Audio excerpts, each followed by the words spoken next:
ಸ್ನೇಹಿತರೆ, welcome back to Vivekanand IAS ಮತ್ತು KS academy. ಸ್ನೇಹಿತರೆ, ಯಾರು ಮೊದಲ ಬಾರಿಗೆ ಬಂದಿರಿ ನಮ್ಮ ಯೂಟ್ಯೂಬ್ ಚಾನಲ್ನ ಸಬ್ಸ್ಕ್ರೈಬ್ ಮಾಡಿ ಇಟ್ಕೊಳ್ರಿ. ಅದೇ ರೀತಿಯಾಗಿ ನಿಮ್ಮ ಸ್ನೇಹಿತರಿಗೂ ಶೇರ್ ಮಾಡಿರಿ. ನಮ್ಮ ವಿಡಿಯೋಗಳು ಇಷ್ಟ ಆದರೆ ಒಂದು ಲೈಕ್ ಕೊಡೋದನ್ನು ಮರಿಬೇಡ್ರಿ ಅಂತ ಹೇಳ್ತಾ ಸ್ನೇಹಿತರ ಆಲ್ರೆಡಿ ಶುರು ಮಾಡಿದ್ದೀವಿ. KS ಆಗಿರ್ಬೋದು, IAS ಆಗಿರ್ಬೋದು, ಇಲ್ರಿಪ್ಪ PSI ಆಗಿರ್ಬೋದು, ಬೇಡ್ರಿ ಅಂದರೆ ನೀವು SSನೇ ಬರ್ರಿ, RRBನೇ ಬರ್ರಿ, ಯಾವುದೇ ಎಕ್ಸಾಮ್ನ ಬರೀಲಿ ನಿಮಗೆ ಹೆಲ್ಪ್ ಆಗ್ತದ ಈ ಕ್ಲಾಸ್ಗಳ ಹೆಸರೇ ಹಿಸ್ಟ್ರಿ. ಇತಿಹಾಸ. ಕಷ್ಟಕರವಾದ ಇತಿಹಾಸವನ್ನು ಸುಲಭಕರವಾಗಿ ಮಾಡಿಕೊಡುವುದೇ ನಮ್ಮ ಪ್ರಯತ್ನ. ಆದ್ದರಿಂದ ನೋಡುಗರಿಗೆ ಒಳ್ಳೆಯದಾಗಲಿ ಅಂತ ಭಾವಿಸ್ತಾ ಸ್ನೇಹಿತರೆ ಶುರು ಮಾಡೋಣ. ಸ್ನೇಹಿತರೆ, ಹಿಸ್ಟ್ರಿ ಬಗ್ಗೆ ಆಲ್ರೆಡಿ 8 ವಿಡಿಯೋಗಳ ಸೀರೀಸ್ ಆಗಿದಾವ. ಯಾರ್ಯಾರು ನೋಡಿಲ್ಲ ದಯವಿಟ್ಟು ನೋಡಿಬರ್ರಿ. ಅರ್ಧಟ್ಟು ನೋಡಕತ್ತರ ನಿಮ್ಗೆ ಹಾಫ್ ನಾಲೆಜ್ ಬರ್ತದ. ದಯವಿಟ್ಟು ಸಂಪೂರ್ಣವಾಗಿ ನೋಡ್ರಿ. ಕೇವಲ 17 ನಿಮಿಷಗಳ ವಿಡಿಯೋಗಳು ಇರ್ತಾವೆ. ಹೆಚ್ಚು ಕೊಟ್ಟಿಲ್ಲ, ಹೆಚ್ಚು ಕೊಡೋದು ಬೇಡ. ಕ್ವಶನ್ ಏನು ಕೇಳ್ತಾರೆ ಅದ್ರ ಬಗ್ಗೆ ಎಷ್ಟು ಕ್ವಶನ್ ಮಾಡೋಣ. 17 ನಿಮಿಷ ಭಾಳ ಅಂದ್ರೆ ಒಂದು 20 ನಿಮಿಷಗಳ ವಿಡಿಯೋ ಅದಾವ. ದಯವಿಟ್ಟು ಹೋಗಿ ನೋಡ್ಕೊಂಡು ಬರ್ರಿ. ಓಕೆ ಸ್ನೇಹಿತರೆ, ಹೊಸ ಧರ್ಮಗಳ ಉದಯ ಅಂದ್ರೆ ಹೊಸ ಧರ್ಮ, ಬೇರೆ ಬೇರೆ ಧರ್ಮಗಳು ಉಗಮ ಹೊಂದುವುದಕ್ಕೆ ಹೊಸ ಧರ್ಮಗಳ ಉಗಮ ಅಂತಾರೆ. ಯಾವ್ಯಾವ ಧರ್ಮಗಳು ಉಗಮ ಹೊಂದಿವು, ಯಾವ ಕಾರಣಕ್ಕೆ ಉಗಮ ಹೊಂದಿವು, ಎಲ್ಲ ಮಾಹಿತಿಯನ್ನು ನೋಡ್ತಾ ಹೋಗೋಣ. ಇಷ್ಟ ಬೆಟ್ರ ನಿಮಗೆ ಸ್ನೇಹಿತರ KS ವರೆಗೂ ಇಲ್ಲಿವ ಕ್ವಶನ್ ಆಗ್ತಾವ. ನೀವೇನಾದರೂ UPSC ಮೇನ್ಸ್ ಬರೆಯಕತ್ತಿದ್ರಿ ಅನ್ಕೋರಿ, ಅಥವಾ KS ಮೇನ್ಸ್ ಬರೀರಿ, ಅವಾಗ ಈ ವಿಡಿಯೋಗಳು ನಿಮಗಿಷ್ಟ ಹೆಲ್ಪ್ ಆಗ್ತಾವಂತಂದ್ರೆ ಒಂದು 99% ನಿಮಗೆ ವಿಡಿಯೋಗಳು ಹೆಲ್ಪ್ ಆಗ್ತಾವಂತ ಪ್ರಾಮಾಣಿಕವಾಗಿ ಹೇಳಲು ಇಷ್ಟಪಡ್ತೀವಿ. ಶುರು ಮಾಡೋಣ ಸ್ನೇಹಿತರ. ಸಾಮಾನ್ಯ ಶಕ ಪೂರ್ವ 6ನೇ ಶತಮಾನದಲ್ಲಿ ಭಾರತದ ಸಮಾಜದಲ್ಲಿ ಧಾರ್ಮಿಕ ಸಾಮಾಜಿಕ ಶೋಷಣೆ ಪ್ರತಿಭಟನೆಗೊಂಡಿತ್ತು. ಯಾವ್ಯಾವುದು? ಜಾತಿ ಪದ್ಧತಿ ಆಗಿರ್ಬೋದು, ಅನ್ಯಾಯ ಆಗಿರ್ಬೋದು, ಕಠಿಣವಾದ ಆಚರಣೆಗಳಾಗಿರ್ಬೋದು. ಕಠಿಣವಾದ ಆಚರಣೆಗಳಂದ್ರೆ ಯಾವ? ಬಲಿ ಕೊಡುವುದಾಗಿರ್ಬೋದು, ಪ್ರಾಣಿ ಬಲಿ ಇರ್ಬೋದು, ಮನುಷ್ಯ ಬಲಿ ಆಗಿರ್ಬೋದು, ನರ ಬಲಿಗಳು, ಇವೆ ಎಲ್ಲ ಇವು ಕಠಿಣವಾದ ಆಚರಣೆಗಳಾಗಿದ್ದವು. ಯಾವುದೇ ರೀತಿಯಾದ ಸರಳ ಧರ್ಮಗಳು ಅವಾಗಿರಲ್ಲ. ಅದಾಂತರ ಸರಳ ಧರ್ಮ ಮತ್ತು ಆಧ್ಯಾತ್ಮಿಕರು ಅಂದಿನ ಕಾಲದ ಅಗತ್ಯವಾಗಿತ್ತು. ಸರಳ ಧರ್ಮ ಇರಬೇಕು, ಸರಳವಾದ ಧರ್ಮ ಇರಬೇಕು, ಮೂರ್ತಿ ಪೂಜೆ ಇರಬೇಕು, ಆದರೆ ಕಠಿಣ ವ್ರತಗಳಿರಬಾರದು. ಉಪವಾಸ ಇರೋದು 1 ತಿಂಗಳಗಟ್ಟಲೆ, ಪ್ರಾಣಿ ಬಲಿ ಮಾಡುದ, ಮನುಷ್ಯರ ಬಲಿ ಮಾಡಿ, ಈ ರೀತಿಯಾಗಿರೋ ಅಂದ್ರೆ ಅಗ್ದಿ ಈಸಿಯಾಗಿ ಇರ್ಬೇಕಂತ ಹೇಳಿ ಆವತ್ತಿನ ಜನರು ಆಸೆ ಪಡ್ತಿದ್ರು. ಆ ಆಸೆಯಂತೆಯೇ ಹೊಸ ಧರ್ಮಗಳ ಉದಯಕ್ಕೆ ಕಾರಣವಾದ ಅಂಶಗಳು ಮತ್ತು ಯಾವ್ಯಾವ ಕಾರಣಗಳಿಗೆ ಹೊಸ ಧರ್ಮ ಹುಟ್ಟುಕೊಂಡು ಅನ್ನೋದನ್ನ ವಿವರವಾಗಿ ನೋಡ್ತಾ ಹೋಗೋಣ ಸ್ನೇಹಿತರು. ಮೊದಲನೇದು ವೈದಿಕ ಧರ್ಮದಲ್ಲಿನ ಗೊಂದಲಗಳು. ಆರಂಭದಲ್ಲಿ ವೈದಿಕ ಧರ್ಮ ಯಾವುದೇ ಜಟಿಲತೆಗಳಿಂದ ಕೂಡಿರಲಿಲ್ಲ. ಫಸ್ಟ್ ಸ್ಟಾರ್ಟ್ ಏನಾಯ್ತಲ್ಲ ವೈದಿಕ ಧರ್ಮ, ಅವಾಗ ಈಜಿಯಾಗಿತ್ತು. ಮೊದಲು ಎಲ್ಲರಿಗೆ ಅವರ ಆಚರಣೆಗಳು ತಿಳಿತಿದ್ವು, ಅವರ ಆಚರಣೆಗಳು ಕಷ್ಟಕರವಾಗಿರಲು. ಆದರೆ ಕೆಲವು ಸಮಯದ ನಂತರ ಅಲ್ಲಿ ಯಾರ್ಯಾರು ಹುಟ್ಟುಕೊಂಡ್ರು ಅಂದ್ರೆ ಪುರೋಹಿತರು ಹುಟ್ಟುಕೊಂಡ್ರು. ಆ ಪುರೋಹಿತರು ಹುಟ್ಟಿದ ನಂತರ ಏನಾಯ್ತು, ಈ ವೈದಿಕ ಧರ್ಮ ಸ್ವಲ್ಪ ಕಠೋರ ಆಚರಣೆಗಳು ಶುರುವಾದವು. ಮತ್ತವ್ರು ಏನ್ ಮಾಡತ್ರು, ಯಜ್ಞ ಯಾಗಾದಿಗಳನ್ನು ಮಾಡಕತ್ರು. ಅದಕ್ಕೆ ಅವ್ರು ಯಜ್ಞ ಯಾಗಾದಿಗಳನ್ನು ಯಾರು ಮಾಡ್ತಾರೆ ಅವ್ರು ಸ್ವರ್ಗಕ್ಕೆ ಹೋಗ್ತಾರ ಅಂತ ಹೇಳಕತ್ರು. ಆದರೆ ಬಡ ಜನರ ಹತ್ತಿರ ಏನಿರಲಿ ಅವರಿಗೆ ಕೊಡುವಷ್ಟು ಹಣ ಇರಲಿಲ್ಲ. ಅವ್ರಿಗೆ ಯಜ್ಞ ಯಾಗಾದಿಗಳನ್ನು ಮಾಡಲು ವಿಫಲರಾದರು. ಆದ್ದರಿಂದ ಏನಾಯ್ತು, ಹೊಸ ಧರ್ಮಕ್ಕೆ ಉಗಮಕ್ಕೆ ಇದು ಒಂದು ಏನಾಯ್ತು ಮಾಹಿತಿ ಆಯ್ತು ಅಂತ ಹೇಳಕ್ ಇಷ್ಟಪಡ್ತೀವ್ರಿ. ಮೊದಲನೇದು ವೈದಿಕ ಧರ್ಮಗಳಿಂದ ಒಂದು. ಅದಾದ ನಂತರ ಎರಡನೇದು ಪುರೋಹಿತ ವರ್ಗದ ಪರಮಾಧಿಕಾರ. ಬ್ರಾಹ್ಮಣರು ಇತರ ಜಾತಿಗಳ ಮೇಲೆ ಪರಮಾಧಿಕಾರ ಸ್ಥಾಪಿಸಿದರು. ಒಂದು ರಾಜ್ಯವು ಹೊಂದಿರುವ ಶ್ರೇಷ್ಠ ಅಧಿಕಾರವೇ ಪರಮಾಧಿಕಾರ. ದಿಸ್ ಇಸ್ ಕಾಲ್ಡ್ IC ಒಳಗೆ ಬರ್ತದ. ಬಟ್ ಇಲ್ಲಿ ಪರಮಾಧಿಕಾರ ಅಂದ್ರೂ ಸಹ ಅದಾಗ್ತದ. ಜನರಿಗೆ ಪುರೋಹಿತರಲ್ಲದೆ ಯಜ್ಞಗಳನ್ನು ಮಾಡುವುದು ಅಸಾಧ್ಯವಾಯಿತು. ಅದು ಹೇಳಿದ್ನಲ್ರಿ, ಯಜ್ಞಗಳನ್ನು ಮಾಡೋದು ಸಹ. ಯಾಕಂದ್ರೆ ಪುರೋಹಿತರು ಬರ್ತಿದ್ರ, ಹೋಮಕುಂಡ ರೆಡಿ ಮಾಡ್ತಿದ್ರ, ಅಲ್ಲಿ ಹತ್ರ ಕಟ್ಟಿಗೆ ಆಗಿರ್ಬೋದು, ತುಪ್ಪ ಆಗಿರ್ಬೋದು, ಎಳ್ಳು ಆಗಿರ್ಬೋದು, ಕೊಬ್ಬರಿ ಆಗಿರ್ಬೋದು, ಮುಂತಾದ ಪದಾರ್ಥಗಳನ್ನ ಹಾಕಿ ಮಂತ್ರಗಳನ್ನ ಹಾಡ್ತಿದ್ರ.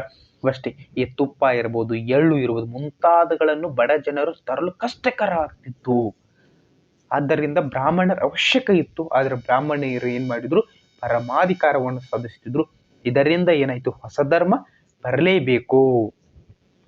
ಅಷ್ಟೇ ಅಲ್ಲದೆ ಬ್ರಾಹ್ಮಣರು ಏನ್ ಹೇಳ್ತಿದ್ರು, ಇವರಿಗೆ ವಿಶೇಷ ಸೌಲಭ್ಯಗಳು ಮತ್ತು ಎಲ್ಲರಿಗಿಂತ ನಾವು ಶ್ರೇಷ್ಠರು, ಎಲ್ಲರಿಗಿಂತ ನಾವೇಮೆಲ್ಲ, ಉಳಿದವರೆಲ್ಲ ನಮಕ್ಕಿಂತ ಕೀಳು. ಅವಾಗ ಏನಾಯ್ತು, ಇಲ್ಲಿ ಜಾತಿ ಪದ್ಧತಿ ಹುಟ್ಟಿತು, ಶೋಷಣೆ ಹುಟ್ಟಿತು, ಮೇಲು ಕೀಳು ಎಂಬ ಭಾವನೆ ಹುಟ್ಟಿತು. ಇದರಿಂದ ಹೊಸ ಧರ್ಮದ ಉದಯಕ್ಕೆ ಕಾರಣ ಉಂಟಾಯಿತು ಅಂತ ಹೇಳ್ಬೋದು. ಅದರ ನಂತರ ಪ್ರಾಣಿ ಬಲಿಯಾಗಿರ್ಬೋದು, ಅದೇ ಹೇಳಿದ ಸ್ನೇಹಿತರ, ಪ್ರಾಣಿ ಬಲಿ ಶಾಸ್ತ್ರ ವಿಧಿವಿಧಾನಗಳು ಕಷ್ಟಕರವಾಗಕತ್ತು. ಇದರಿಂದ ಹಲವಾರು ಜನರು ಏನಾದ್ರು ಮಕ್ಕಳಗಳನ್ನ ಕಳ್ಕೊಳಕತ್ತರು. ಲೌಕಿಕ ಅಪ್ರಾಪ್ತಗಳಾದವು. ರೋಗ ಗುಣಪಡಿಸಲು ಮತ್ತು ಮುಕ್ತಿ ಪಡೆಯಲು ಯಾಗಗಳು ಮಾಡಬೇಕಾಯಿತು. ಇದರಿಂದ ಏನಾಯ್ತು, ಎಲ್ಲರ ತಲೆ ಕೆಟ್ಟು ಬಿಟ್ಟು ಹೋಗಿ ಹೊಸ ಧರ್ಮ ಬರಬೇಕು ಅಂತ ಜನರು ಆಸೆ ಪಡೋದನ್ನ ಶುರು ಮಾಡಿದ್ರು. ಅದು ಜನರ ತಪ್ಪಲ್ಲ ಸ್ನೇಹಿತರ, ಪುರೋಹಿತರ ತಪ್ಪು ಎಂಬ ಹೇಳುದು. ಮಂತ್ರಗಳ ಪಠಣ ಅವೆಲ್ಲ ಏನಿದ್ರು ಸಂಸ್ಕೃತ ಶ್ಲೋಕಗಳಿದ್ದು, ಆದರೆ ಕೆಲವು ಜನರಿಗೆ ಏನಾಗಲಿಲ್ಲ, ಸಂಸ್ಕೃತ ಸ್ಪಷ್ಟವಾಗಿ ತಿಳಿಯಲಿಲ್ಲ. ಅವರು ಏನು ಮಂತ್ರ ಹೇಳ್ತಾರೆ ಪುರೋಹಿತರು, ಅದು ಜನರಿಗೆ ಅರ್ಥವಾಗಲಿಲ್ಲ. ಅರ್ಥವಾಗೋದಕ್ಕೆ ಅವಾಗ ಏನಾಯ್ತು, ಇದು ಜಟಿಲವಾಗಿದೆ ಅಂತ ಜನರು ಇಚ್ಛೆ ಮಾಡಕತ್ತಾರೆ. ನೀವು ಕೆಲವು ಸಬ್ಜೆಕ್ಟ್ ಎಕ್ಸಾಂಪಲ್ ಮ್ಯಾಥ್ಸ್ ಆಗಿರ್ಬೋದು, ರೀಸನಿಂಗ್ ಆಗಿರ್ಬೋದು, ಕಷ್ಟ ಅದಾವ ಅಂತ ಹೇಳ್ತೀರಿ, ಬಿಟ್ಟ ಸ್ಟೇಟ್ ಗೌರ್ಮೆಂಟ್ಗೆ ಬಂದಿರ್ತೀರಿ. ಹಂಗ ಅವರು ಸಹ ಹೊಸ ಧರ್ಮ ಬೇಕಂತೇಳಿ ಶುರು ಮಾಡಿಬಿಟ್ರು. ನೆಕ್ಸ್ಟ್ ಜಾತಿ ಪದ್ಧತಿ ಹುಟ್ಟಿಕೊಳ್ತು ಸ್ನೇಹಿತರೆ. ಅದು ಹೇಳಿಲ್ಲ, ಬ್ರಾಹ್ಮಣರು ನಾವು ಶ್ರೇಷ್ಠರು, ಉಳಿದವರು ನಮಗಿಂತ ಕೀಳು ಎಂದು ಆದ ನಂತರ ಅಲ್ಲೇ ಹುಟ್ಟಿತು ಜಾತಿ ಪದ್ಧತಿ. ಈ ಜಾತಿ ಪದ್ಧತಿಯಿಂದ ಹೊರಬರಲು ಜನರು ಹೊಸ ಧರ್ಮ ಬೇಕು ಅಂತ ಡಿಸೈಡ್ ಮಾಡಿದ್ರು. ಇದರಿಂದ ಹೊಸ ಧರ್ಮ ಹುಟ್ಟಿತು. ಮಹಾನ್ ವ್ಯಕ್ತಿಗಳ ಜನನ ಅಷ್ಟರಲ್ಲೇ ಇಷ್ಟೆಲ್ಲ ಈ ಜಾತಿ ಪದ್ಧತಿ, ಪ್ರಾಣಿ ಬಲಿ ಎಲ್ಲ ಸುಂಟಾದ ಕೂಡ ಹುಟ್ಟಿದರು ನಾಲೆಜ್ ಪರ್ಸನ್, ಹುಟ್ಟಿದರು ಮಹಾನ್ ವ್ಯಕ್ತಿಗಳು. ಆ ಮಹಾನ್ ವ್ಯಕ್ತಿಗಳೇ ನಿಮ್ಮೆಲ್ಲರ ನೆಚ್ಚಿನ ಮಹಾವೀರರು, ಗೌತಮ ಬುದ್ಧರು. ಇವರೆಲ್ಲ ಹುಟ್ಟಿ ಒಂದು ಹೊಸ ತತ್ವ ಅಥವಾ ಹೊಸ ಧರ್ಮವನ್ನೇ ಸೃಷ್ಟಿ ಮಾಡಿದರು ಎಂಬುದು ಇತಿಹಾಸವನ್ನು ತೆರೆದಿಡುತ್ತದ. ನೋಡ್ತಾ ಹೋಗೋಣ ಸ್ನೇಹಿತರ. ಮೊದಲಿಗೆ ನೋಡುವುದು ಜೈನ ಧರ್ಮದ ಬಗ್ಗೆ. ಜನರಾಡುವ ಭಾಷೆಯಲ್ಲೇ ಬೋಧಿಸಿದರು. ಈ ಹೊಸ ಧರ್ಮಗಳು ಹಿಂಗೆ ಜನರು ಯಾವ ಭಾಷೆ, ಕನ್ನಡ, ನಮ್ಮ ಕರ್ನಾಟಕದಾಗ ಕನ್ನಡ ತಿಳಿದ ಅವರು ಕನ್ನಡವನ್ನೇ ಬೋಧನೆ ಮಾಡಿದರು. ಅವ್ರು ಮಾಡಿಲ್ಲ, ನಾ ಎಕ್ಸಾಂಪಲ್ ಕನ್ನಡ ಅಂತ ಹೇಳಕತ್ತೀನಿ ಅಷ್ಟೇ. ಮತ್ತು ಓಕೆ, ಕನ್ನಡದಲ್ಲೇ ಮಾಡಿದ್ರು. ಆಂಧ್ರ ಪ್ರದೇಶಕ್ಕೆ ಹೋದ್ರೆ ಅಲ್ಲವರ ಲ್ಯಾಂಗ್ವೇಜ್ ಮಾಡಿ, ಮಣಿಪುರಕ್ಕೆ ಹೋದ್ರೆ ಮಣಿಪುರದಲ್ಲೇ ಮಾಡಿ. ಈ ರೀತಿ ಎಲ್ಲಿ ಧರ್ಮಗಳು ಹೊಸ ಧರ್ಮ ಉದಯ ಆಯಿತು ಅಲ್ಲಿ ಅವರಿಗೂ ಜನರಾಡುವ ಭಾಷೆಯಲ್ಲೇ ಬೋಧನೆ ಮಾಡಿದ್ರು. ಇದರಿಂದ ಸಾಮಾನ್ಯ ಜನರು ಆಕರ್ಷಣೆಗೊಂಡರು, ಆ ಧರ್ಮಕ್ಕೆ ಮತಾಂತರವಾದರು. ಇದೇ ಹೊಸ ಧರ್ಮದ ಉದಯ. ಆ ಹೊಸ ಧರ್ಮದ ಉದಯವಾಗಿದ್ದೇ ಜೈನ ಧರ್ಮ ಮತ್ತು ಬೌದ್ಧ ಧರ್ಮ. ಮಹಾವೀರನ ಬಗ್ಗೆ ನೋಡೋಣ. ಮಹಾವೀರನ ಬಗ್ಗೆ ಬೇಕಾದ ಕ್ವಶನ್ ಬೇರೆ ಸ್ನೇಹಿತರ. ನೀವು PC2 DC ಬರೀರಿ, ನಮ್ಮ SSCಯಲ್ಲಿ GD2 CG ಎಲ್ಲ ಬರೀರಿ, ನಮ್ಮ RRBಯಲ್ಲೇ ಬರೀರಿ, ಯಾವ ಬೇಕಾದ ಎಕ್ಸಾಮ್ ಬರೀರಿ. 100% ಅಂದರೆ 100% ನಿಮಗೆ ಕ್ವಶನ್ ಇರುವುದು UPSC ಆಗಿರ್ಬೋದು, KPSC ಆಗಿರ್ಬೋದು. ಒಂದು ಮಹಾವೀರನ ಬಗ್ಗೆ ಇರ್ತದ, ಇಲ್ಲ ಬುದ್ಧನ ಬಗ್ಗೆ ಇರ್ತದ. ಈ ಇಬ್ಬರಲ್ಲಿ ಒಬ್ಬರ ಬಗ್ಗೆ ಕ್ವಶನ್ ಇರ್ಲಿಕ್ಕಂದ್ರೆ ಅದು ಕ್ವಶನ್ ಪೇಪರ್ ಅಲ್ಲ. Clear cut. 2 ಕ್ವಶನ್ ಕಂಪಲ್ಸರಿ ಇರ್ತದ. ಆದ್ದರಿಂದ ಸರಿಯಾಗಿ ಲಕ್ಷ್ಯ ಕೊಟ್ಟು ನೀವು ನೋಡಿದ್ದೆ ಆದಲ್ಲಿ ನಿಮಗೆ ಹಲವು ಅಂಕಗಳು ಬರುವ ಸಾಧ್ಯತೆ 100ಕ್ಕೆ 100ರಷ್ಟು ಇದೆ. ಲೆಟ್ಸ್ ಸ್ಟಾರ್ಟ್ ದ ಜೈನ ಧರ್ಮ. ಜೈನ ಧರ್ಮ ಯಾವಾಗ ಹುಟ್ಟಿತು, ಯಾರು ಸ್ಥಾಪಕರು, ಎಲ್ಲವನ್ನು ಸಂಪೂರ್ಣವಾದ ಮಾಹಿತಿ ನೋಡುವ ಪ್ರಾಮಾಣಿಕ ಪ್ರಯತ್ನ ನಡೀಲಿ ಅಂತ ಇಷ್ಟಪಡುತ್ತಾ ಶುರು ಮಾಡೋಣ ಬನ್ರಿ ಸ್ನೇಹಿತರ. ಜೈನ ಧರ್ಮ ನಿಮಗೆ ಕ್ಲಾಸ್ ಇಷ್ಟ ಆದರೆ ಸ್ನೇಹಿತರ ದಯವಿಟ್ಟು ಲೈಕ್ ಮಾಡ್ರಿ, ನಿಮ್ಮ ಸ್ನೇಹಿತರಿಗೂ ಶೇರ್ ಮಾಡ್ರಿ. ನೀವು ಶೇರ್ ಮಾಡಿದ್ದಿಂದ ಅವರು ಒಂದು ಶೇರ್ ಮಾಡ್ತಾರ. ಪರ್ಸ್ನಲ್ ನಾಲೆಜ್ ತಗೊಂಡು ಬೆಳೆಯಿರಿ. ಜೈನ ಧರ್ಮ ಜೈನ ಧರ್ಮವು ಭಾರತದ ಅತ್ಯಂತ ಪ್ರಾಚೀನ ಧರ್ಮಗಳಿದೆ. ಅಂತರ ಪ್ರಾಚೀನ ಅಥವಾ ಹಳೆಯ ಧರ್ಮ. ಪ್ರಾಚೀನ ಅಂದ್ರೂ ಒಂದು ಸ್ನೇಹಿತರ, ಅಥವಾ ಹಳೆಯ ಧರ್ಮ ಅಂದ್ರೂ ಒಂದೇ. ಪ್ರಾಚೀನ ಇರಬಹುದು, ಹಳೆಯ ಧರ್ಮ ಎಂದು ಹೇಳ್ತಾರ. ಈ ಧರ್ಮದಲ್ಲಿ ಅಂದ್ರೆ ಜೈನ ಧರ್ಮದಲ್ಲಿ 24 ತೀರ್ಥಂಕರಿದ್ದಾರೆ. ಎಷ್ಟು? 24 ತೀರ್ಥಂಕರು ಇರುವುದನ್ನು ನೀವು ನೋಡಬಹುದು. ಮೊದಲ ತೀರ್ಥಂಕರು ಯಾರಂತ ನಿಮಗೆ PCPSI ಕ್ವಶನ್ ಆಗದ, ನಮಗೆ SB ಅಂತ ಕ್ವಶನ್ ಅಲ್ಲೂ ಆಗಿದೆ, VAO ಆಗಿರ್ಬೋದು, PDO ಅಲ್ಲಿ ಸಹ ಕ್ವಶನ್ ಆಗ್ತದ. ಮೊದಲ ತೀರ್ಥಂಕರು ಯಾರು ಅಂದರೆ ಋಷಭನಾಥ. ಸಾಧ್ಯವಾದರೆ ನೋಟ್ ಮಾಡ್ಕೊಳ್ರಿ, ಇಲ್ಲ ಈ PDF ಇದ್ರೆ PDF ಶೇರ್ ಮಾಡ್ತೀವ್ರಿ, ಇಲ್ಲ ನಿಮ್ಮ ಹತ್ರ ಪುಸ್ತಕ ಇದ್ರೆ ಅದರಲ್ಲೂ ತೆಗೆದು ಸ್ವಲ್ಪ notes, short notes is most important today's situation. Short note ಮಾಡ್ಕೊಡ್ರಿ. ಒಂದು ಪೇಜ್ ತಗೋರಿ ಅಷ್ಟೇ. ಒಂದು ಪೇಜ್ದಾಗ ಇಲ್ಲಿ ಜೈನ ಧರ್ಮ ಅಂತ ಹಾಕಿರಿ, ಅದಕ್ಕೆ ಸಂಬಂಧಪಟ್ಟಿದ್ದು ಒಟ್ಟು ಹಿಂಗೆ 1, 2 ಒಟ್ಟು ವರ್ಡ್ ಬರ್ಕೋತೀರಿ. ಅದು ನೋಡಿದ ಕೂಡ ನೀವು ಬರಬೇಕು. That is a full of knowledge. Okay ಸ್ನೇಹಿತರೆ, ಅದು ಬಿಟ್ಟು ನೀವು ಪುಸ್ತಕನಾಗ ಒಂದು 4 ಪೇಜ್ ಐತಿ, ನಿಮ್ಮ ನೋಟ್ಸ್ ಒಂದು 5 ಪೇಜ್ 4 ಪೇಜ್ ಆದ್ರೆ ನೋ ಯೂಸ್. 4 ಪೇಜ್ ಇದ್ದಿದ್ದಕ್ಕೆ ಭಾಳ ಅಂದ್ರೆ 2 ಪೇಜ್ ಆಗಬೇಕು ಸ್ನೇಹಿತರ. ಇಷ್ಟು ಮಾಡ್ಕೊಡ್ರಿ. ನೋಡ್ರಿ, ಮೊದಲ ತೀರ್ಥಂಕರು ಯಾರಂತಂದ್ರೆ ಋಷಭನಾಥರು. ಇವರೇ ಸಹ ಏನ್ ಮಾಡ್ತಾರೆ, ಜೈನ ಧರ್ಮವನ್ನು ಸ್ಥಾಪಿಸಿನೆಂದು ಜೈನರು ನಂಬುತ್ತಾರೆ. ಆದರೆ 23ನೇ ತೀರ್ಥಂಕ ಯಾರಂತಂದ್ರೆ ಪಾರ್ಶ್ವನಾಥರು. ಅದೇ ರೀತಿ 24ನೇ ತೀರ್ಥಂಕರು ಮಹಾವೀರರಾಗಿದ್ದಾರೆ. ಇನ್ನೊಂದು ಸರಿ ಹೇಳ್ತೀವ್ರಿ, ಮೊದಲನೇ ತೀರ್ಥಂಕರಾದವರು ಋಷಭನಾಥ, 23ನೇದವರು ಪಾರ್ಶ್ವನಾಥ, 24ನೇದವರು ಮಹಾವೀರ. ಇವರ ಚಿಹ್ನೆಯನ್ನು ನೋಡುವುದಾದ್ರೆ ಇವರ ಧರ್ಮದ ಪವಿತ್ರ ಚಿಹ್ನೆ ಯಾವುದು ಎಂಬುದು ನೀವು ಗಮನಕ್ಕೆ ತೆಗೆದುಕೊಂಡ್ರೆ ಇಲ್ಲಿ ಕಾಣಕತ್ತದೆ. ಇದೇ ನೋಡ್ರಿ ಇವರ ಪವಿತ್ರ ಚಿಹ್ನೆ. ಇಲ್ಲಿ ಕೈ ಇದೆ ಸ್ನೇಹಿತರ, ಇಲ್ಲಿ ಸ್ವಸ್ತಿಕ ಚಿಹ್ನೆ ಸಹ ಇರುವುದನ್ನು ನೋಡಬಹುದು. ಅದಕ್ಕೆ ಇವರದು ಪವಿತ್ರ ಸ್ವಸ್ತಿಕ ಜೈನ ಧರ್ಮದ ಪವಿತ್ರ ಚಿಹ್ನೆ ಆಗಿದೆ. ಇಲ್ಲೈತಿ ಇದೇ ಸ್ವಸ್ತಿಕ ಚಿಹ್ನೆ. ಎಲ್ಲಿಯಾದರೂ ನಿಮ್ಮಲ್ಲಿ ಅಕ್ಕಪಕ್ಕದಲ್ಲಿ ಅಥವಾ ನಿಮ್ಮ ಸ್ನೇಹಿತರಿದ್ರ ಕೇಳ್ರಿ ಜೈನ ಧರ್ಮದ ಬಗ್ಗೆ. ಇನ್ನು ಹೆಚ್ಚಿನ ಮಾಹಿತಿಯನ್ನು ಪಡ್ಕೊಡ್ರಿ. 24 ತೀರ್ಥಂಕರ ಹೆಸರುಗಳನ್ನ ಕೇಳ್ಕೊಳ್ರಿ. ಏನ್ ತಪ್ಪಲ್ಲ. ನಿಮ್ಮ ಧರ್ಮದ ಬಗ್ಗೆ ಅವ್ರಿಗೆ ಹೇಳ್ರಿ, ಅವರ ಧರ್ಮದ ಬಗ್ಗೆ ನಿಮ್ ಹೇಳ್ರಿ. ಆದ್ರೆ ನೀವೆಲ್ಲ ಭಾರತೀಯರಾಗಿರ್ರಿ, ಅಷ್ಟೇ ನಾನು ಹೇಳೋದು. ನೆಕ್ಸ್ಟ್ ಹೋಗೋಣ ಸ್ನೇಹಿತರ. ಸ್ವಸ್ತಿಕ ಚಿಹ್ನೆ 24ನೇದವರು ಮಹಾವೀರ, ಮೊದಲನೇದವರು ಋಷಭನಾಥ. ಇಷ್ಟು ನಿಮ್ಗೆ ಕಂಪಲ್ಸರಿ ಬೇಕಾಗ್ತದ. ನೆಕ್ಸ್ಟ್ 30 ಪಾರ್ಶ್ವನಾಥರು ಏನಿದ್ರು ಸ್ನೇಹಿತರೆ, ಪಾರ್ಶ್ವನಾಥರು 30ನೇ ವಯಸ್ಸಿಗೆ ಪರಮ ಜ್ಞಾನ ಪಡೆದುಕೊಂಡು ಅವರು 4 ಮಹಾನ್ ತತ್ವಗಳನ್ನು ಪಡೆದರು. ಎಷ್ಟು ತತ್ವಗಳು? 4 ತತ್ವಗಳು. ಇದು ಸ್ವಲ್ಪ ಫೋಕಸ್ ಮಾಡ್ರೆ, ಯಾಕಂದ್ರೆ ನೆಕ್ಸ್ಟ್ ಬೇಕಾಗ್ತದೆ. ಇವರು 4 ತತ್ವ ಅಂದ್ರೆ ಇವರ 30ನೇ ವಯಸ್ಸಿಗೆ ಮಹಾಜ್ಞಾನಿ ಆದ್ರು. ಅವರ 4 ತತ್ವಗಳನ್ನು ಏನ್ ಹೇಳ್ತಾರೆ, ಅವರ ಅನುಯಾಯಿಗಳಿಗೆ ಹೇಳ್ತಾರೆ. ಒಂದು ಅಹಿಂಸೆ, ಅಂದ್ರೆ ಹಿಂಸೆಯನ್ನು ಮಾಡಬೇಡಿ. ಹಿಂಸೆಯನ್ನು ಮಾಡಬೇಡಿ. ನೀವು ಹಿಂಸೆ ಮಾಡುವ ಕರ್ಮದಲ್ಲಿ ನಿಮಗೆ ಹೊಳ್ಳಿ ಬರ್ತದೆ. ಕರ್ಮ ಈಸ್ ಬ್ಯಾಕ್ ಅಂತ ಯಾರು ಹೇಳ್ತಾರ? ಪಾರ್ಶ್ವನಾಥರು ಹೇಳ್ತಾರ.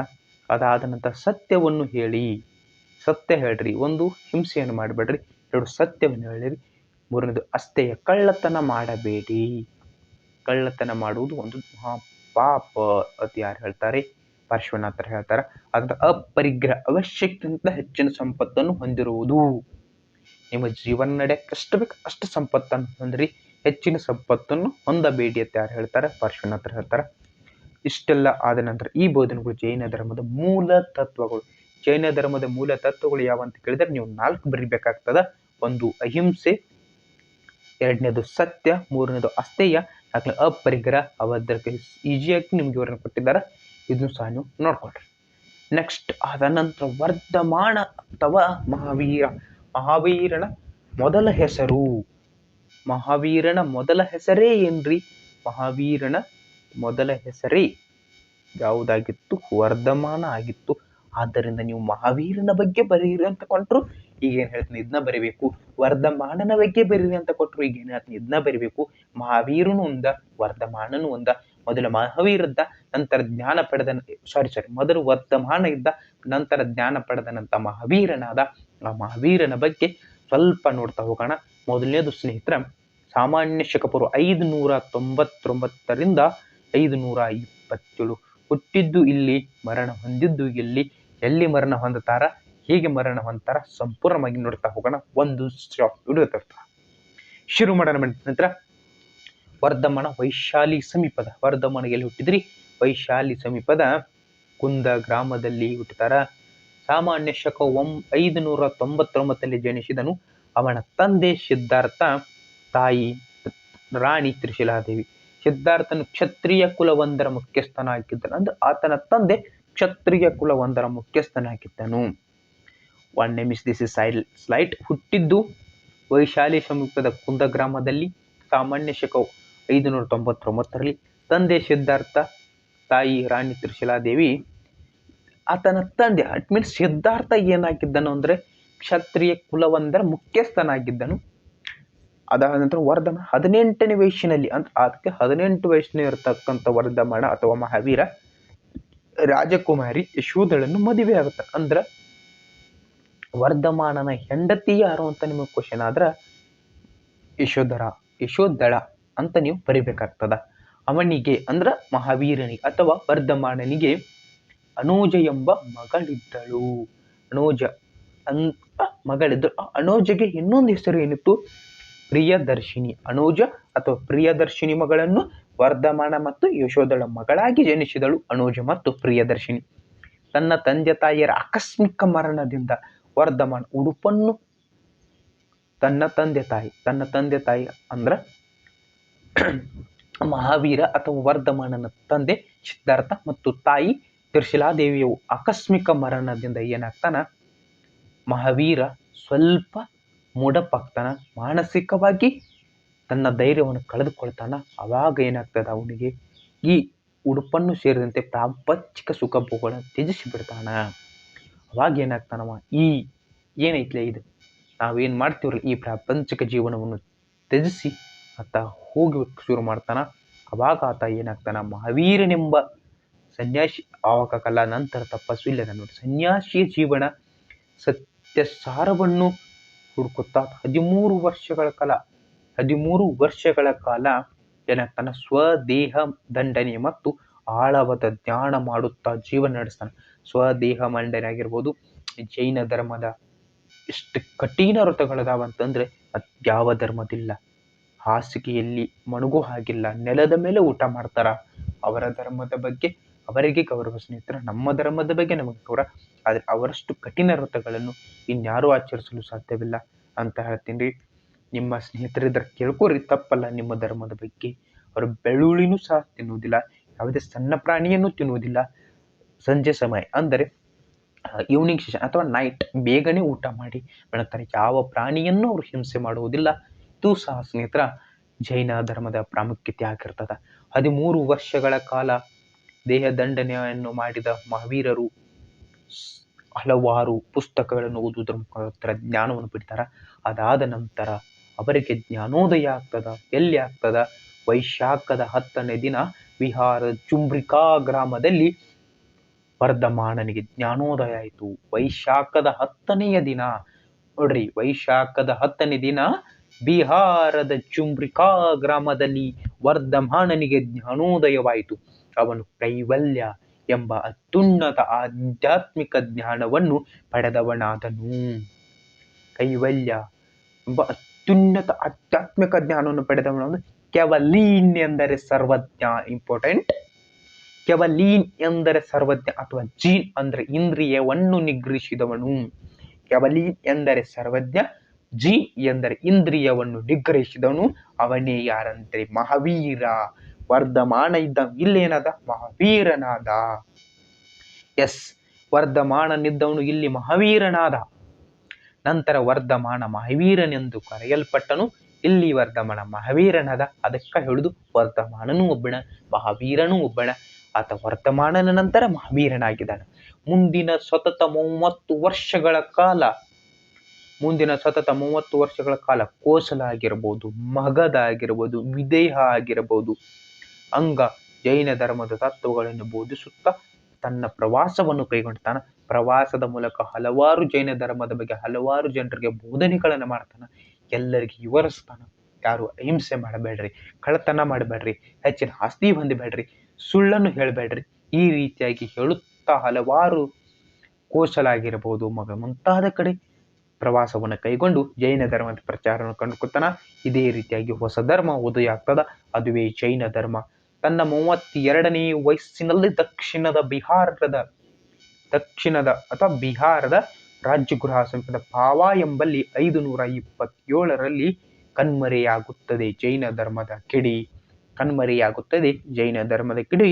ಅದುವೇ ನಮ್ಮರ ಮಹಾವೀರ, ಸಂತ ಮಹಾವೀರ, ಶ್ರೇಷ್ಠ ಮಹಾವೀರ. 527ರಲ್ಲಿ ಜೈನ ಧರ್ಮಕ್ಕೆ ನಿಗೂಢ ಕತ್ತಲೆ ಬೆಳೆಯುತ್ತದೆ. ಅದು ಬಿಹಾರದ ರಾಜಗೃಹದ ಸಮೀಪದ ಪಾವಾದಲ್ಲಿ ಮಹಾವೀರರ ಮರಣವಾಗುತ್ತದೆ. ಆದರೆ ಮಹಾವೀರರು ಮರಣ ಹೊಂದಿರಬಹುದು, ಆದರೆ ಅವರ ತತ್ವಗಳು ಇಂದೂ ಜೀವಂತವಾಗಿವೆ.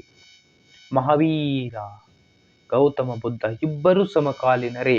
ಆದರೆ ಒಂದು ತೊಂದರೆ ಅಂದರೆ ಅವರ ಯಾವ ಕಾರಣಕ್ಕೂ ಪರಸ್ಪರ ಒಬ್ಬರನ್ನೊಬ್ಬರು ಭೇಟಿಯಾಗಲೇ ಇಲ್ಲ. ಅವರು ಒಬ್ಬರನ್ನೊಬ್ಬರು ಭೇಟಿಯಾಗಿದರೆ ಇವತ್ತು ನಮ್ಮ ಭಾರತ ಇನ್ನು ಎಷ್ಟು ಸಮೃದ್ಧವಾಗಿರುತ್ತದೆ ಎಂಬುದನ್ನು ನೀವು ಗಮನದಲ್ಲಿ ತೆಗೆದುಕೊಳ್ಳ್ರಿ ಸ್ನೇಹಿತರ. ಇವರೂ ಸಹ ಸತ್ಯ ಅಹಿಂಸೆಯ ಪರವಾಗಿ ಹೋರಾಟ ನಡೆಸಿದ 2 ಮಹಾನ್ ಧರ್ಮಗಳೇ, ಒಂದು ಜೈನ ಧರ್ಮ, ಒಂದು ಬೌದ್ಧ ಧರ್ಮ. ಜೈನ ಧರ್ಮದ ಬಗ್ಗೆ ಕ್ಲಾಸ್ ನಡೀತದ, ಬೌದ್ಧ ಧರ್ಮದ ಬಗ್ಗೆ ಕ್ಲಾಸ್ ಮಾಡ್ತೀನಿ. Only for wait minute. ಇದು ಚರಿತ್ರೆಯನ್ನು ಸೃಷ್ಟಿಸುವ ಅವತಾರ ಸ್ನೇಹಿತರ. ವಿವೇಕಾನಂದ್ IAS ಮತ್ತು KS ಅಕಾಡೆಮಿ ಅಂದ್ರೆ ಚರಿತ್ರೆ ಸೃಷ್ಟಿಸುವ ಅವತಾರ. ಪ್ರತಿ ಒಂದನ್ನು ಮಾಹಿತಿ ನೀಡ್ತಾ ಹೋಗ್ತೇನೆ. ಪುರುಷ ಮತ್ತು ಮಹಿಳೆಯರಿಬ್ಬರು ಮುಕ್ತವಾಗಿದ್ದ ಧಾರ್ಮಿಕ ವ್ಯವಸ್ಥೆಯನ್ನು ಸ್ಥಾಪಿಸಿ ಇವನು ಪಾರ್ಶ್ವನಾಥನ ತತ್ವಗಳನ್ನು ಜೈನ ಧರ್ಮದ ಮೂಲ ಅಂತ ಸ್ವೀಕರಿಸಿದನು. ಅವ್ರು ಹೇಳಿದ್ರಿ ಪಾರ್ಶ್ವನಾಥರ 4 ತತ್ವಗಳು ಅಂತ ಹೇಳಿದ್ರಿ. ಆ 4 ತತ್ವಗಳು ಏನ್ ಮಾಡಿದ್ರಿ, ಅವರೇ ಸಹ ಮೂಲ ತತ್ವ ಎಂದು ಸ್ವೀಕಾರ ಸಹ ಮಾಡ್ತಾರ. ಅಷ್ಟೇ ಅಲ್ಲದೆ ಮಹಾವೀರರು ಮೋಕ್ಷ ಸಾಧನೆಗೆ ಪಂಚಶೀಲ ತತ್ವಗಳು ಮತ್ತು ತ್ರಿರತ್ನಗಳನ್ನು ಬೋಧಿಸ್ತಾರ. ನೋಡ್ರಿ, ಪಂಚಶೀಲ ತತ್ವಗಳು ಮತ್ತು ತ್ರಿರತ್ನಗಳು ಯಾವ ಧರ್ಮಕ್ಕೆ ಸಂಬಂಧಪಟ್ಟಿದಾವ? ಜೈನ ಧರ್ಮಕ್ಕೆ ಸಂಬಂಧಪಟ್ಟಿದಾವ. ನಮ್ಮ ಮಹಾವೀರನಿಗೆ ಸಂಬಂಧಪಟ್ಟಿದಾವ. ಆ ಪಂಚಶೀಲ ತತ್ವಗಳು ಯಾವುವು ಎಂಬುದನ್ನು ನೋಡ್ತಾ ಹೋಗಿದ್ದೆ. ಅದರಲ್ಲಿ ಪಂಚ ಅಂದರೆ 5 ಸ್ನೇಹಿತರ. ಆ 5 ನೀವು 5 ಬೆರಳನ್ನು ಹಿಡಿದು ಒಂದೊಂದು ಬೆರಳಿಗೆ ಒಂದೊಂದನ್ನು ನೆನಪಿನಲ್ಲಿ ಇಟ್ಟುಕೊಡ್ರಿ. 1ನೇದು ಸ್ನೇಹಿತರ ಸತ್ಯ, 2ನೇದು ಅಹಿಂಸೆ, 3ನೇದು ಅಸ್ಥೇಯ ಅಂದ್ರೆ ಕಳ್ಳತನ ಮಾಡದಿರುವುದು, ಅಪರಿಗ್ರಹ ಅವಶ್ಯಕ್ಕಿಂತ ಹೆಚ್ಚಿನನ್ನು ಸಂಪಾದಿಸು. ಇಲ್ಲಿ ಮಠ ಯಾರಾಗ್ತದ? ಪಾರ್ಶ್ವನಾಥನು ಸಾಹಿತ್ಯ ಹೇಳ್ತಾನೆ. ಅದಕ್ಕೆ ಅವ್ರು +1 ಆ್ಯಡ್ ಮಾಡಿ ಯಾವ್ದು ಹೇಳ್ತಾರ? ಬ್ರಹ್ಮಚರ್ಯ ಅಥವಾ ಪಾವಿತ್ರತೆ ಅಂತ ಹೇಳ್ತಾರ. ಕೆಲವು ಜನ ಬ್ರಹ್ಮಚರ್ಯ ಪಾವಿತ್ರತೆ ಬಗ್ಗೆ ಬೇರೇನು ತಿಳ್ಕೊಂಡಿರಿ, ಅವ್ರು ಮದುವೆ ಆಗ್ಬೇಡ ಅಂತ ಅವ್ರು ಹೇಳಿಲ್ಲ, ಮದುವೆ ಆಗ್ರಿ. ಆದ್ರೆ ಬ್ರಹ್ಮಚರ್ಯದ ಬಗ್ಗೆ ಇನ್ನೊಂದು ವಿಡಿಯೋ ಮಾಡೋಣ. ಯಾಕಂದ್ರೆ ಅದನ್ನ ಹೇಳ್ಕೊತ ಕೂತ್ರ ಅದೇ 1 ರಿಂದ 1:30 ನಿಮಿಷಗಳ ಕಾಲ ವಿಡಿಯೋ ಆಗ್ತದ. ಅದನ್ನ ನೆಕ್ಸ್ಟ್ ಮಾಡೋಣ. ಈಗ ಬರೀ ಬ್ರಹ್ಮಚರ್ಯ ಅಥವಾ ಪಾವಿತ್ರತೆ ಅಂತ ನೆನಪಿಟ್ಟುಕೊಡ್ರಿ. ಪಂಚಶೀಲ ತತ್ವಗಳು, ಮಹಾವೀರ ಆದಂತ ತ್ರಿರತ್ನಗಳು, ಇವು ಕ್ವಶನ್ ಆಗಿದಾವ. ಬಹಳ ಸಾರಿ ಕ್ವಶನ್ ಆಗ್ತಾವ ಇರ್ತಾನೆ. PPSC ಡೈರೆಕ್ಟ್ ಕ್ವಶನ್ ಮಾಡಿಬಿಡ್ತಾರೆ ಇರ್ತಾನೆ. Okay, focus this particular matter. ತ್ರಿರತ್ನಗಳು, ಒಂದು ಸೌಮ್ಯಕ್ಕೆ ಜ್ಞಾನ ಆಗಿರ್ಬೋದು, ಸೌಮ್ಯಕ್ಕೆ ನಂಬಿಕೆ ಇರಬೇಕು, ಸೌಮ್ಯಕ್ಕೆ ನಡತೆ. ಇವುಗಳೇ ಜೈನ ಧರ್ಮದ ತ್ರಿರತ್ನಗಳು. ಜ್ಞಾನ, ಸೌಮ್ಯಕ್ಕೆ ಜ್ಞಾನ, ಸೌಮ್ಯಕ್ಕೆ ನಂಬಿಕೆ ಅಥವಾ ಜ್ಞಾನ, ನಂಬಿಕೆ, ನಡತೆ. ಜ್ಞಾನ ಇರಬೇಕು, ನಂಬಿಕೆ ಇರಬೇಕು, ನಿಮ್ಮ ನಡತೆ ಶುದ್ಧವಾಗಿರಬೇಕು ಎಂದು ಜೈನ ಧರ್ಮ ನಿಮಗೆ ತಿಳಿಸುತ್ತದೆ. ಮಹಾವೀರನಿಗೆ ದೇವರ ಅಸ್ತಿತ್ವದಲ್ಲಿ ನಂಬಿಕೆ ಇರಲಿಲ್ಲ. ಇವನು ದೇವರನ್ನು ನಂಬುತ್ತಿರಲಿಲ್ಲ, ಆದ್ರೆ ಆತ್ಮದಲ್ಲಿ ಇವತ್ತ ನಂಬಿಕೆ ಇಟ್ಟಿದ್ದನು. ಇವನು ಜಾತಿ ಪದ್ಧತಿಯಾಗಿರುವ ಪ್ರಾಣಿ ಬಲಿಗಳಾಗಿನ ಕಂಡೀಷನ್. ಇವನು ಅಹಿಂಸೆಗೆ ಹೆಚ್ಚು ಒತ್ತನ್ನು ಕೊಡ್ತಾನ. ಇವನು ಪ್ರಾಣಿ, ಪಕ್ಷಿ, ಗಿಡ, ಮರು, ಕಲ್ಲು, ಮಣ್ಣು, ನೀರು ಎಲ್ಲವೂ ಸಹ ಜೀವ ಹೊಂದಿರುವುದನ್ನು ಯಾವುದೇ ಜೀವಾತ್ಮಗಳಿಗೆ ಹಿಂಸೆ ಮಾಡಬಾರದು ಅಂತ ಹೇಳ್ತಾರ. ಇವನ ನಿರ್ಮಾಣಕ್ಕೆ ಇವನ ಮೋಕ್ಷ ಸಾಧನೆ, ಸನ್ಯಾಸತ್ವ ಮತ್ತು ಕಠಿಣ ತಪಸ್ಸು ಪ್ರತಿಪಾದಿಸನು. ಇವನಿಗೆ ಗಣಾಧರನೆಂಬ 11 ಜನ ಶಿಷ್ಯರಿದ್ದರು. ಕ್ವಶನ್: ಗಣಾಧರೆಂಬ 11 ಜನ ಶಿಷ್ಯರಿದ್ದರು. ಗಣಾಧರೆಂಬ 11 ಜನ ಶಿಷ್ಯರಿದ್ದರು. ಯಾರಿಗೆ? ಮಹಾವೀರನಿಗೆ 11 ಜನ ಶಿಷ್ಯರಿದ್ದರು. ಆ 11 ಜನ ಶಿಷ್ಯರ ಗುಂಪಿಗೆ ಗಣಾಧರನೆಂದು ಕರೆಯುತ್ತಿದ್ದರು. ಗಣಾಧರ ಜೈನ ಧರ್ಮದ ಪ್ರಚಾರ. ಆರಂಭದಲ್ಲಿ ಜೈನ ಧರ್ಮವು ಕೋಸಲ, ಮಗಧ, ವಿದೇಹ, ಅಂಗರಾಜ್ಯಗಳಿಗೆ ಸೀಮಿತವಾಗಿತ್ತು. ಅದಾದ ನಂತರ ಹುಟ್ಟಿದ ಧರ್ಮ ಜೈನ ಧರ್ಮ ಹಲವಾರು ಕಡೆ ಆಗ್ತದೆ. ಅಷ್ಟೇ ಅಲ್ಲದೆ ನಿಮ್ಮೆಲ್ಲರ ರಾಜವಂಶಗಳಾಗಿರತಕ್ಕಂಥ ಮೌರ್ಯರು, ಚಂದ್ರಗುಪ್ತ ಮೌರ್ಯ, ಬಿಂಬಸಾರ, ಅಜಾತಶತ್ರು ಮುಂತಾದ ರಾಜ್ಯರು ಜೈನ ಧರ್ಮವನ್ನು ಪೋಷಣೆ ಮಾಡಿ ಬೆಳೆಸಿ ಅದೊಂದು ದೊಡ್ಡ ಮರವಾಗಿ ನಿಲ್ಲಲು ಸಹಕರಿಸ್ತಾರ. ಅದೇ ರೀತಿಯಾಗಿ ಭಾರತದಾದ್ಯಂತ, ಭಾರತ ಅಷ್ಟೇ ಅಲ್ಲದೆ ಭಾರತದ ಹೊರಗೂ ಸಹ ಧರ್ಮ ಹೋಗ್ತದ. ಚಂದ್ರಗುಪ್ತ ಮೌರ್ಯನ ಕೊನೆಯ ದಿನದಲ್ಲಿ ಉತ್ತರ ಭಾರತದಲ್ಲಿ ಕ್ಷಾಮ, ಬರಗಾಲ ಉಂಟಾಗಿದ್ದರಿಂದ ಆತ ಚಂದ್ರಗುಪ್ತ ಮೌರ್ಯನು ಭದ್ರಬಾಹುವಿನ ಜೊತೆ ಗೂಡಿ ಚಂದ್ರಗುಪ್ತ ಮೌರ್ಯನು ಭದ್ರಬಾಹುವಿನ ಜೊತೆ ಶ್ರವಣಬೆಳಗೊಳಕ್ಕೆ ವಲಸೆ ಬರ್ತಾನ. ಅವನು ಚಂದ್ರಗಿರಿ ಬೆಟ್ಟದ ಮೇಲೆ ನೆಲೆಸಿ ಸಲ್ಲೇಖನ ವ್ರತವನ್ನು ಆಚರಿಸುತ್ತಾನೆ. ಕ್ವಶನ್ ಮಾಡ್ತಾರ, ಚಂದ್ರಗಿರಿ ಬೆಟ್ಟದ ಮೇಲೆ ಸಲ್ಲೇಖನ ವ್ರತವನ್ನು ಆಚರಿಸಿ ಸಾವನ್ನಪ್ತಾನ. ನಂತರ ಕದಂಬರಾಗಿರಬಹುದು, ಗಂಗರಾಗಿರಬಹುದು, ಚಾಲುಕ್ಯರು, ರಾಷ್ಟ್ರಕೂಟರು ಜೈನ ಧರ್ಮಕ್ಕೆ ಆಶ್ರಯ ನೀಡಿದರು. ಆದ್ದರಿಂದ ಭಾರತದ ಇತರೆ ಭಾಗಗಳಾದ ಕರ್ನಾಟಕ, ಗುಜರಾತ್, ರಾಜಸ್ಥಾನ್ ಜೈನ ಧರ್ಮ ಪ್ರಸಾರವಾಯಿತು. Map important.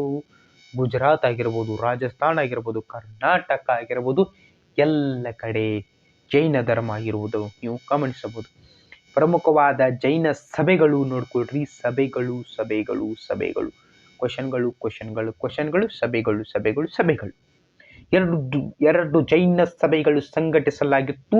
ಮೊದಲ ಜೈನ ಸಭೆಯು ಸಾಮಾನ್ಯ ಶಕ 300 ಪಾಟ್ಲಿಪುತ್ರದಲ್ಲಿ ಜರುಗಿತ್ತು. ಜೈನ ಧರ್ಮದ ಪವಿತ್ರ ಗ್ರಂಥಗಳು ಸಂಗ್ರಹಿಸಿ ಜ್ಞಾನವನ್ನು ಪುನರ್ಗೊಳಿಸುವುದು ಇದರ ಉದ್ದೇಶವಾಗಿತ್ತು.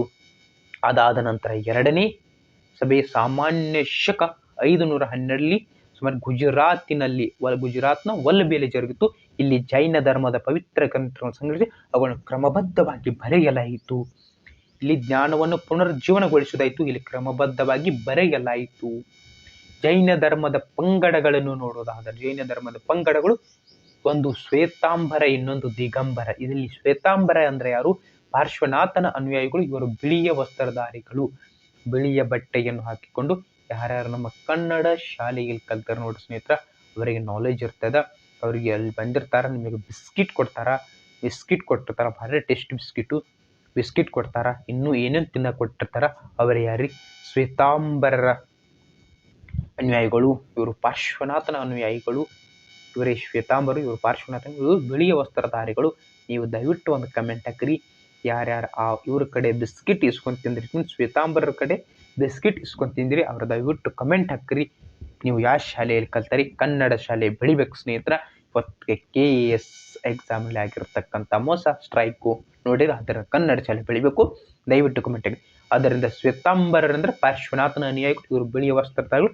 ಅದೇ ರೀತಿ ದಿಗಂಬರರು ಎಂದರೆ ಯಾರಂತಂದ್ರೆ ಮಹಾವೀರನ ಇವರು ನಿರ್ವಸ್ತ್ರಧಾರಿ, ಅಂದ್ರೆ ಇವರು ಬಟ್ಟೆಯನ್ನು ಧರಿಸುವುದಿಲ್ಲ. ಓಕೆ. ಅದಾಂತರ ಜೈನ ಸಾಹಿತ್ಯ ಬರ್ತದ.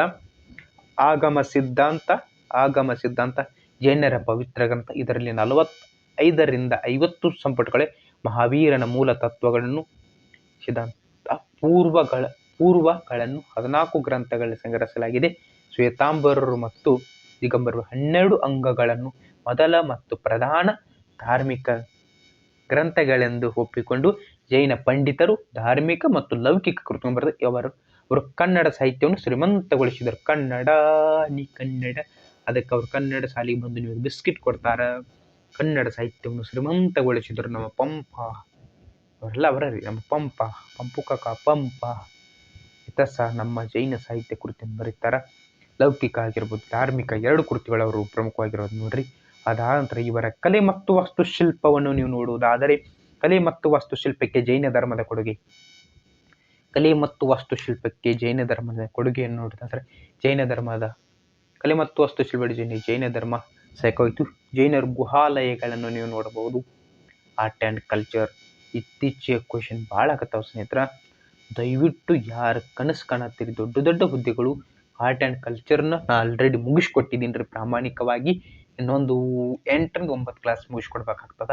ದಯವಿಟ್ಟು ಅವತ್ತೂ ನೋಡ್ರಿ, ಇವತ್ತೂ ನೋಡ್ರಿ. ದಯವಿಟ್ಟು ನೀವು ಜಾಬ್ ಹಿಡ್ಕೊರಿ ಬೇಗ ಅಷ್ಟ ಸ್ನೇಹಿತರ. ಇಲ್ಲಿ ಸ್ವಲ್ಪ ಆರ್ಟ್ ಆ್ಯಂಡ್ ಕಲ್ಚರ್ ಶಾರ್ಟ್ ಐತಿ ನೋಡ್ರಿ. ಜೈನರ ಗುಹಾಲಯಗಳನ್ನು ಸನ್ಯಾಸಿಗಳ ವಾಸಕ್ಕಾಗಿ ನಿರ್ಮಿಸಿದರು. ಭಿಕ್ಷು ಗೃಹಗಳು ಕರೀತಾರೆ. ಅವರ ಕೆಲವು ಪ್ರಮುಖ ಕೊಡುಗೆಗಳತ್ತ ನೀವು ನೋಡಿದ್ದೆ ಆದಲ್ಲಿ ಉದಯಗಿರಿಯಲ್ಲಿ ಹುಲಿ ಈಗ ನಾವು ಟ್ರೆಂಡ್ದ ಹೆಸರಿಟ್ಕೊಂಡಿರ್ತು, ಅವ್ರು ಸ್ವಲ್ಪ ವಾಸ ಮಾಡ್ರಿ ಹೋಗಿರ್ತಾರೆ. ಉದಯಗಿರಿಯಲ್ಲಿ ಹುಲಿಯ ಗುಹೆ ಐತಿ.